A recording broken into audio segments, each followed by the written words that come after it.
Hello and welcome to GATE curators.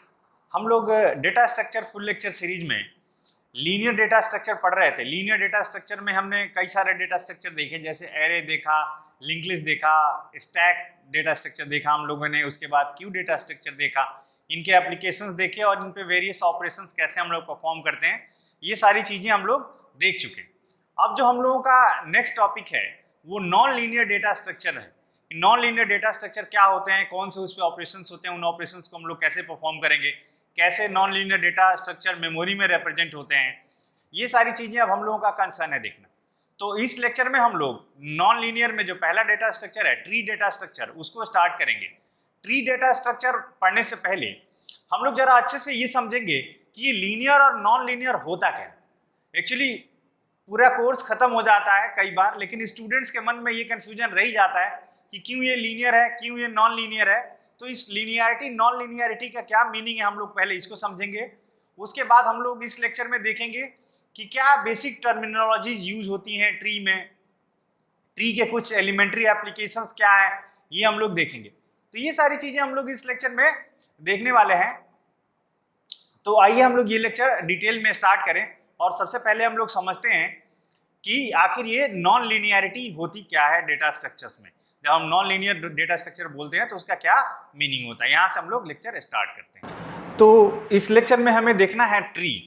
Tree के बारे में जो सबसे पहली बात है वो ये है कि tree is a non linear data structure. Non linear data structure.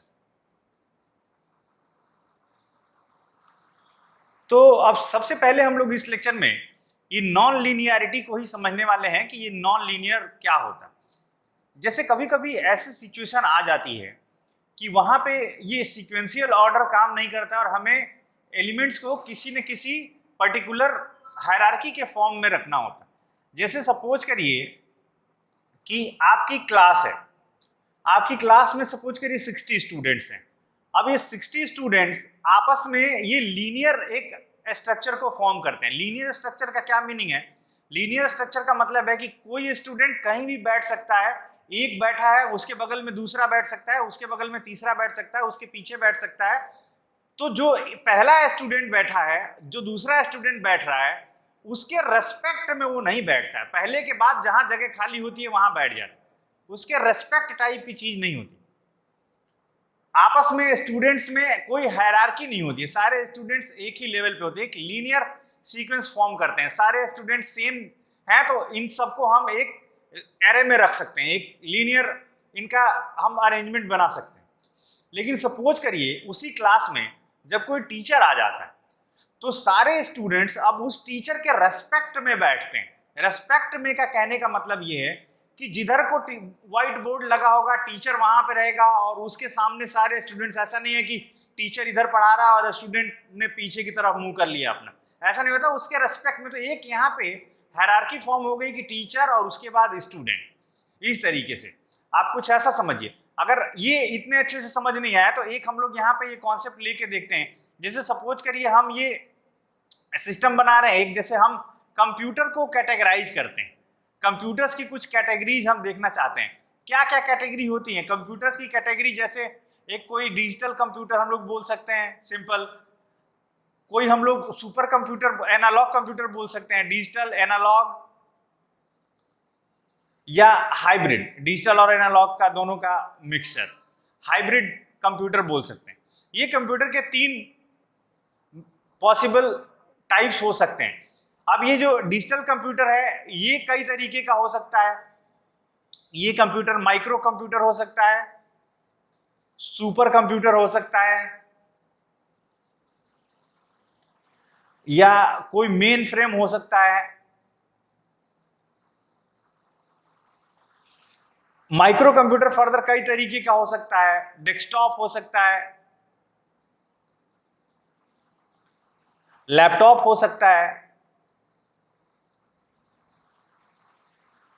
जैसे अब ये जो पूरा सिस्टम है ये एक हायरार्की को फॉर्म कर रहा है।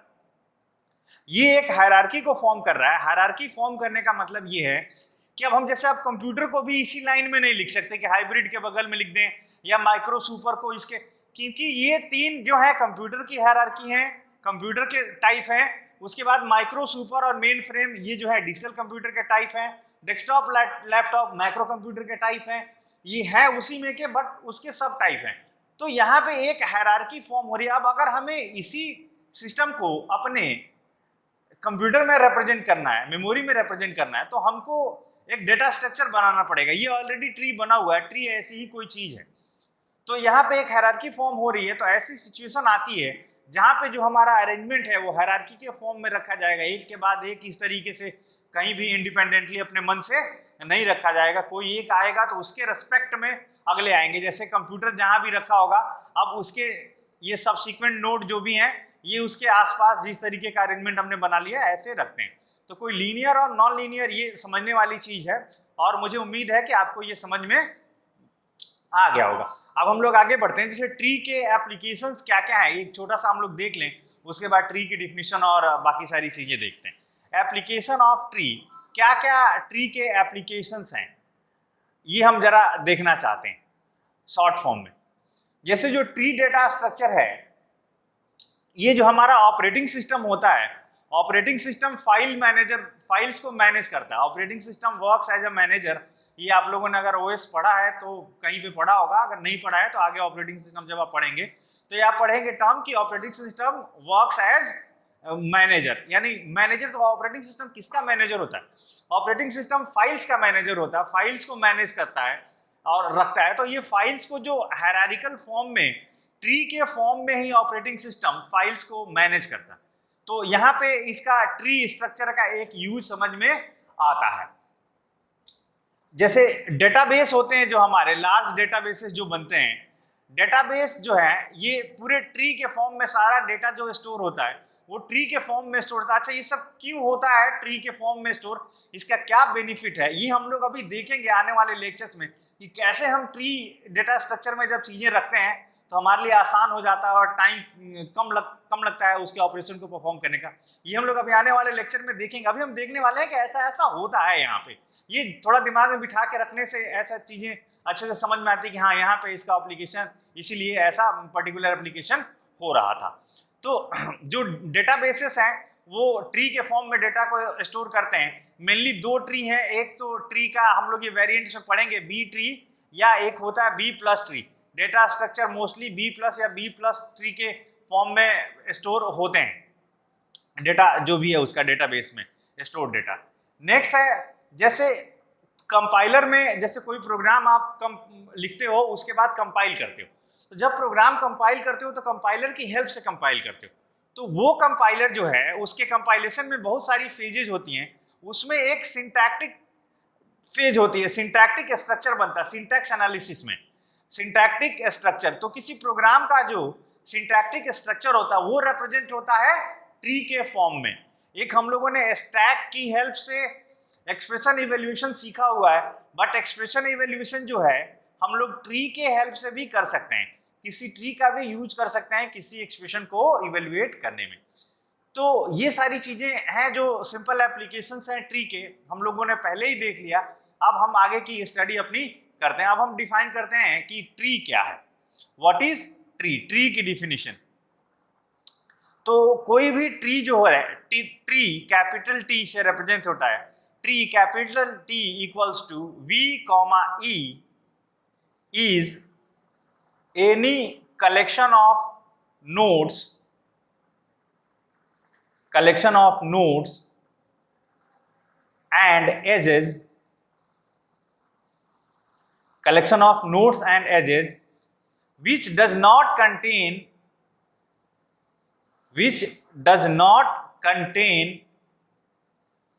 any closed loop। Tree edges और वर्टिसेस का कलेक्शन तो है, बट ये कोई क्लोज लूप को कंटेन नहीं करेगा। जैसे सपोज करिए यहाँ पे दो टर्म हमने यूज किए हैं, ये कैपिटल वी, ये कैपिटल वी जो है ये है कलेक्शन ऑफ या सेट ऑफ, ऐसा बोल सकते हैं हम, कलेक्शन ऑफ नोड्स। या इसको हम लोग वर्टिसेस भी बोलते हैं, वर्टेक्स इसका प्लूरल है वर्टिसेस। तो नोड्स या वर्टेक्स का कलेक्शन है। और ये जो ई है ये सेट ऑफ या कलेक्शन ऑफ एजेस, एजेस का कलेक्शन है। अब ये नोड क्या होती है, एज क्या होती है, अभी हम ये टर्मिनोलॉजीज को इंट्रोड्यूस करते हैं कि क्या होता है। तो यानी कि कोई भी ट्री क्या है, कोई ओपन स्ट्रक्चर है जो कि कलेक्शन है नोड्स का और वर्टिसेस का। ठीक है, आगे अब हम लोग जो इस लेक्चर में जैसे देखते हैं, जैसे हम ये यूज कर रहे हैं वर्टेक्स या नोड या एजेस, ये क्या चीज है, तो हम लोग जरा इसको पढ़ते हैं हेडिंग डाल के, ट्री टर्मिनोलॉजीज। कि ट्री में अगर हम आगे पढ़ेंगे तो बार बार ये चीजें हमें आएंगी, तो पहले हम बेसिक देख लें कि हाँ क्या क्या चीजें होती हैं, किस टर्म का क्या मीनिंग होता है, तो जहां पे कहीं आएगा आगे तो हमें प्रॉब्लम नहीं होगी। अब ट्री टर्मिनोलॉजी एक एग्जांपल की हेल्प से हम पढ़ेंगे।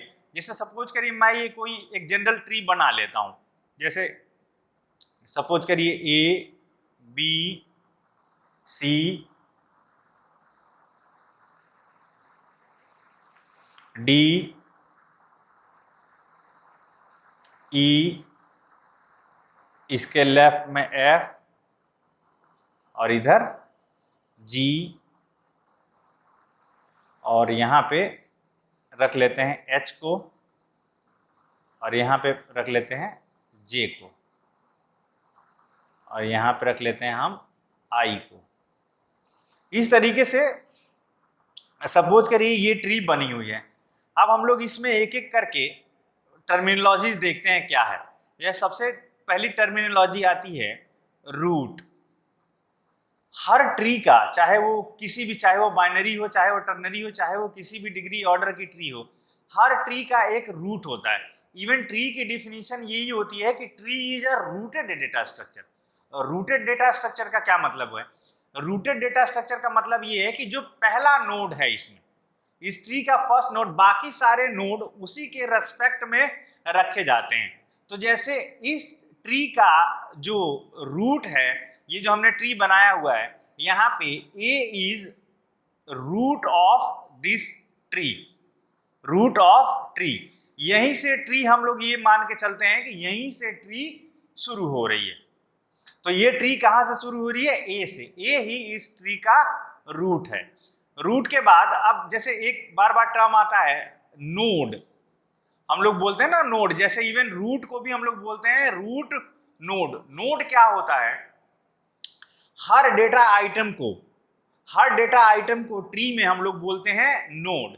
जैसे फॉर एग्जांपल इस ट्री में ए जो है एक रूट नोड है, एक नोड है जिसको हम लोग बोलते हैं रूट नोड। सिमिलरली बी भी एक नोड है, सी भी एक नोड है। इस तरीके के डेटा आइटम को हम लोग, हर डेटा आइटम को एक नोड बोलेंगे। जैसे लिंक लिस्ट में भी हम लोग एक नोड बोल रहे थे, उसमें क्या रह रहा था? डेटा रह रहा था, और प्रीवियस का एड्रेस रह रहा था, और उसका इन्फो रह रहा था। इस तरीके से यहाँ पे हम लोग इसको बोलेंगे नोड। अब इसके पास भी डेटा होगा और इसके एड्रेस होंगे, इस तरीके की तमाम चीजें होंगी। अब एक टर्म और आता है इसमें, वो है parent node. Parent node, parent node क्या होता है? जब हम बोलते हैं पेरेंट नोड, तो उसका मतलब होता है कि उसका जस्ट प्रीडिसेसर कौन है, उसका इमीडिएट प्रीडिसेसर कौन है। जैसे सपोज करिए यहाँ पे बी अगर हम लें, बी का पेरेंट नोड को कई बार फादर नोड भी बोलते हैं, ठीक है। तो बी का जो जस्ट प्रीडिसेसर है वो ए है, बी से पहले ए है, तो ए जो है पेरेंट है बी का। उसी तरीके से ए सी का भी पेरेंट है। एक नोड कई सारे नोड का पेरेंट हो सकता है, और एक नोड के कई सारे चाइल्ड भी हो सकते हैं। तो ये देखिए आपको समझ में आ रहा होगा पेरेंट नोड का मीनिंग। पेरेंट नोड के बाद है चाइल्ड नोड। जस्ट प्रीडिसेसर को हम लोग पेरेंट नोड बोलते हैं, तो जस्ट सक्सेसर को हम लोग बोलेंगे चाइल्ड नोड। तो जैसे ए का चाइल्ड कौन कौन सा है? बी है और सी है। देखिए अब यहाँ पे समझने वाली बात ये है कि ए का चाइल्ड डी नहीं है, डी बी का चाइल्ड है। ए जो डायरेक्टली कनेक्टेड हो उस नोड से, जस्ट उसका सक्सेसर या just predecessor, just preceding node जो है वो होता है पेरेंट, और जस्ट सक्सीडिंग नोड होता है वो होता है चाइल्ड। तो यहाँ पे ए का चाइल्ड बी है लेकिन ए का चाइल्ड डी नहीं है, डी बी का चाइल्ड है। इसी तरीके से और भी आप कॉम्बिनेशन देख सकते हैं। इसके बाद एक टर्म यूज होता है सिबलिंग का। सिबलिंग हम लोग उन नोड्स को सिबलिंग बोलते हैं जो एक ही पेरेंट के चाइल्ड होते हैं। Child of same parent are called sibling. तो यहाँ पे जैसे अगर हम बात करें बी और सी के, ये बी और सी दोनों सिबलिंग हैं। क्यों? क्योंकि ये दोनों एक ही नोड के चाइल्ड हैं ए के। उसी तरीके से डी और ई सिबलिंग हैं। उसी तरीके से ई और एफ सिबलिंग है क्या? ई और एफ सिबलिंग नहीं है, बिकॉज ई और एफ एक ही बराबरी में तो दिख रहे हैं यहाँ पे, लेकिन ये दोनों सिबलिंग नहीं है बिकॉज ई का पेरेंट बी है और एफ का पेरेंट सी है। तो ये ध्यान देने वाली बात है कि सिबलिंग हम उन्हीं दोनों नोड को बोलेंगे जो एक ही पेरेंट के चाइल्ड हो। सिबलिंग का मतलब होता है भाई से, ठीक है ना, ब्रदर या सिस्टर जो भी, इसको हम लोग बोलते हैं सिबलिंग। तो इसमें खूब चलता है, ट्री में ये टर्मिनोलॉजी यूज होती है। जैसे सपोज करिए ये ए है जो बी का पेरेंट है लेकिन डी का ग्रैंड पेरेंट है ए। उसी तरीके से ये ई है जो डी का सिबलिंग है लेकिन ये सी जो है ये डी का अंकल बोला जाएगा, क्योंकि ये भाई इसी के ए के सेम पेरेंट, जो अपनी टर्मिनोलॉजी हायरार्की चलती है हम लोगों की खानदानी वाली, वही सारी चीजें। एक और है जैसे सेंटिनल नोड हम लोग बोलते हैं, सेंटिनल और लीफ। सेंटिनल नोड या लीफ नोड वो नोड जिनका कोई चाइल्ड नहीं होता, उनको हम लोग बोलते हैं सेंटिनल नोड। जैसे इसमें सेंटिनल कौन है? जैसे ये नोड डी है, इसका कोई चाइल्ड नहीं है। नोड ई है, इसका कोई चाइल्ड नहीं है। नोड जे है, इसका कोई चाइल्ड नहीं है। आई है, जी है, ये सारे नोड्स यहाँ पे डी ई जे आई जी, ये सारे सेंटिनल नोड हैं या लीफ नोड हैं। लीफ पत्ती, जैसे पेड़ में पत्ती, जो इसको ट्री डेटा स्ट्रक्चर बोलते हैं। ट्री के बहुत सारे टर्मिनोलॉजीज हम लोग यूज करते हैं, जैसे ट्री में रूट होता है तो यहाँ पे रूट हम लोग यूज कर रहे हैं, लीफ होता है तो हम लोग लीफ यूज कर रहे हैं। तो यहाँ पे लीफ नोड हम उस नोड को बोलेंगे जो सेंटिनल हो, यानी कि अब उसके आगे ट्री एक्सपैंड नहीं हुई हो, यानी कि उसका कोई चाइल्ड नहीं है, that is called leaf node और सेंटिनल नोड। अब लीफ है तो इंटरनल नोड भी है। जैसे रूट नोड हो गई, लीफ नोड होगा, इंटरनल नोड हो गई। तीन तरीके की नोड्स होती हैं ट्री में। रूट नोड आप लोग देख लिए, लीफ नोड भी देख लिए। अब इंटरनल नोड, वो नोड जिसका कोई चाइल्ड एग्जिस्ट करता हो उसको हम लोग बोलते हैं इंटरनल नोड। जैसे कि बी एक इंटरनल नोड है, सी एक इंटरनल नोड है, उसी तरीके से एफ एक इंटरनल नोड है। एच का एक ही चाइल्ड है लेकिन फिर भी एच एक इंटरनल नोड है बिकॉज एच का चाइल्ड एग्जिस्ट करता है। इसके बाद टर्मिनोलॉजी यूज होती है एज। एज क्या होता है? किसी दो नोड का कनेक्शन एज कहलाता है। जैसे यहाँ पे ए और बी ये एज से कनेक्टेड है, जिस लाइन से कनेक्टेड है इसको हम लोग बोलते हैं एज। यानी कि ए बी एज, एक इस ट्री में एक एज है ए बी, ऐसे बोलेंगे। इस ट्री में एक एज है बी डी। दो नोड्स को कनेक्ट करने वाले सीक्वेंस को हम लोग बोलते हैं एज, या सिस्टम को जो भी दो नोड को कनेक्ट करता है उसको हम लोग बोलते हैं एज। दो नोड्स का कलेक्शन एज कहलाता है ट्री में। तो यहाँ पे ये सारे एजेज हैं, नोड्स जो हैं एजेज से ही कनेक्टेड होते हैं। उसके बाद है पाथ। पाथ का मतलब ये होता है कि किसी नोड्स का यूनिक कलेक्शन जो आपस में कनेक्टेड हो, उनका यूनिक कलेक्शन एक पाथ कहलाता है। यूनिक कलेक्शन का ये मतलब हुआ कि कभी भी पाथ में कोई नोड रिपीट नहीं होता। यूनिक नोड्स का कलेक्शन है, पाथ में कोई नोड रिपीट नहीं हो सकता। जैसे सपोज करिए इस ट्री में एक पाथ हो सकता है ए बी ई, ये एक पाथ हो सकता है, ये रास्ता हो सकता है यहां से इधर जाने का। इसी तरीके से इस ट्री में एक पाथ हो सकता है ए सी एफ एच जे, ये ए सी एफ एच जे।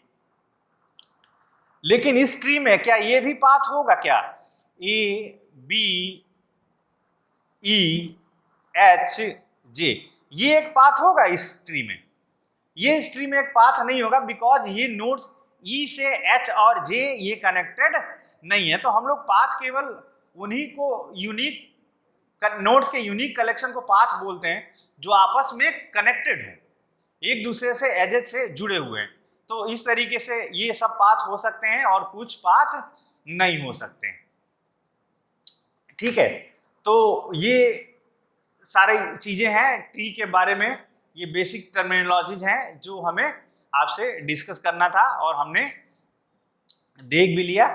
तो अब हम लोग ट्री में और कुछ टर्मिनोलॉजीज पढ़ेंगे नेक्स्ट लेक्चर में, जैसे बहुत ही इंपॉर्टेंट है, जैसे लेवल क्या होता है ट्री का और हाइट क्या होती है, इस पे ज़्यादा कंसर्न रहता है स्टूडेंट्स का और हमेशा अक्सर कंफ्यूज रहते हैं और क्वेश्चंस गलत हो जाते हैं। ये गेट के लिए, पीएसयूज के लिए या सेमेस्टर के लिए भी ट्री डेटा स्ट्रक्चर कुल मिला के कंप्यूटर साइंस के लिए बहुत इंपॉर्टेंट है।